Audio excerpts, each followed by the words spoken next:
भोपाल से खबर आपको बता रहे हैं। महेश केवट ने केंद्रीय नेतृत्व का आभार जताया है। बोले छोटे कार्यकर्ता को पार्टी ने अवसर दिया, चुनाव में निश्चित रूप से जीत होगी।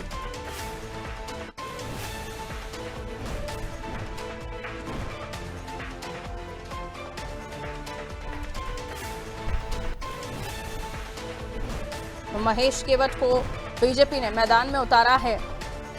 ओबीसी मछुआरा समाज को बड़ा राजनीतिक संदेश देने की कोशिश महेश केवट को उम्मीदवार बनाकर। इधर कांग्रेस का दावा है कि उनके पास मीनाक्षी नटराजन है, वहीं बीजेपी का अपने उम्मीदवार महेश केवट पर पूरा भरोसा है। भारतीय जनता पार्टी ने आज एक इतिहास बनाया है मध्य प्रदेश के भीतर। त्रेता युग में भगवान श्री राम ने जब वनवास के समय वन में गए तो वंचित और सामाजिक समरसता का वंचितों को गले लगाने का जो काम किया था, आज भारतीय जनता पार्टी के राष्ट्रीय नेतृत्व ने हम जैसे सामान्य कार्यकर्ता को, जो निषाद वंश माझी समुदाय से मैं आता हूं, पार्टी के कार्यकर्ता को इतने महत्वपूर्ण जवाबदारी के लिए चुना है।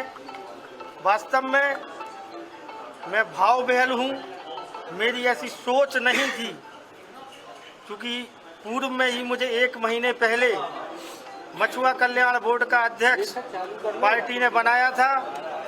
ऐसे ही भारतीय जनता पार्टी के राष्ट्रीय नेतृत्व ने, हमारे देश के यशस्वी प्रधानमंत्री नरेंद्र मोदी जी ने, हमारे प्रदेश के मुखिया माननीय डॉक्टर मोहन यादव जी ने, हमारे प्रदेश के अध्यक्ष माननीय हेमंत खंडेलवाल जी ने जो हमें जवाबदारी दी है, निश्चित ही मैं भाव विह्वल हूँ और आभारी हूँ, कृतज्ञ हूँ।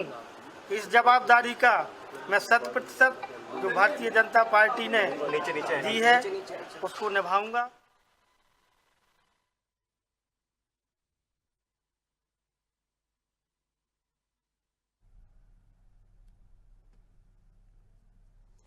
तो महेश केवट को भी आपने सुना और उधर मीनाक्षी नटराजन को भी आपने इससे पहले वाली ब्रेकिंग में सुना ही था, किस तरीके से उन्होंने एकजुटता की बात कही।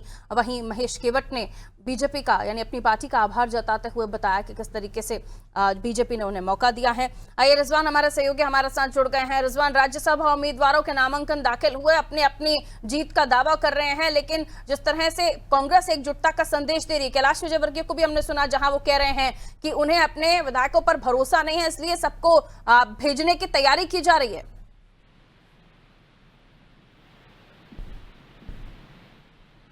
रिजवान, आवाज मिल रही है आपको? तो देखिए, ये जो राज्यसभा उम्मीदवार को लेकर नामांकन दाखिल हुए हैं, महेश केवट और मीनाक्षी नटराजन दोनों ही अपनी पार्टी की तारीफ कर रहे हैं और जीत की बातें कर रहे हैं। रिजवान हमारे साथ जुड़े हुए। रिजवान, आवाज मिल रही है आपको? बिल्कुल।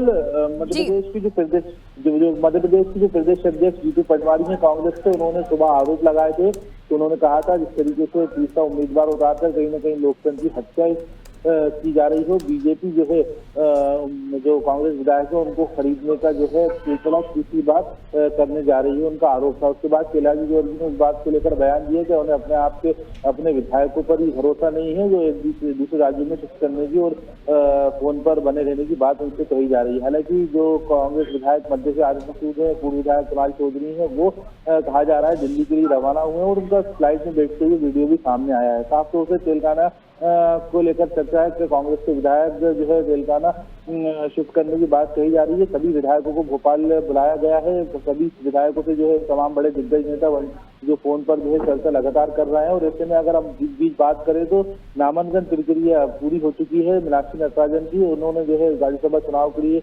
कांग्रेस की तरफ से नामांकन भर दिया। उनका कहना है हम एकजुट हैं और जीत कर दिखाएंगे। साफ तौर से तमाम जो बातें हैं वो निकलकर सामने आ रही हैं और ऐसे में सियासी हलचल जो है मध्य प्रदेश में तेज हो चुका है। और दूसरी तरफ केंद्रीय नेतृत्व भी जो है इसमें हस्तक्षेप कर रहा है और लोगों जो बड़े दिग्गज नेता उनसे बातचीत की जा रही है। जो प्रदेश अध्यक्ष जीतू पटवारी हैं, पूर्व मुख्यमंत्री दिग्विजय सिंह, विमल सिंघार और तमाम बड़े दिग्गज नेता मीनाक्षी नटराजन की अगर नामांकन की बात करें तो उनके साथ जो है एक शक्ति प्रदर्शन दिखाते हुए नामांकन करने दाखिल विधानसभा में हुए। जी, बहुत शुक्रिया आप जानकारी के लिए रिजवान। तो ये देखना होगा, देखिए वर्तमान हम गणित को समझें तो इस वक्त राज्यसभा उम्मीदवार के लिहाज से तो 230 सदस्यीय विधानसभा है हमारे पास मध्य प्रदेश में, और प्रभावी जो विधायक हैं उनकी संख्या 228 है। बीजेपी के पास 164 विधायक है, कांग्रेस के पास 64 विधायक हैं, और जीत का गणित 3 सीटों के लिए एक उम्मीदवार के जीतने के लिए 58 वोट चाहिए होंगे, और 164 विधायक हैं, 58 116 वोट में उम्मीदवार 2 आराम से बीजेपी जिता सकती है। लेकिन मसला है 2 सीटें जीतने के बाद बीजेपी के पास बचेंगे 48 वोट। अब आप संख्या समझिए और वोटों का गणित समझिए। कांग्रेस के पास इस वक्त 64 विधायक हैं, उनके पास 1 सीट आराम से निकालना कोई दिक्कत वाली बात नहीं होगी, लेकिन 48 वोट बाद में अगर बीजेपी के पास बच रहे हैं और उन्होंने तीसरा उम्मीदवार उस सीट के लिए खड़ा कर दिया है, तो अब ये देखना होगा आगे क्या होता है।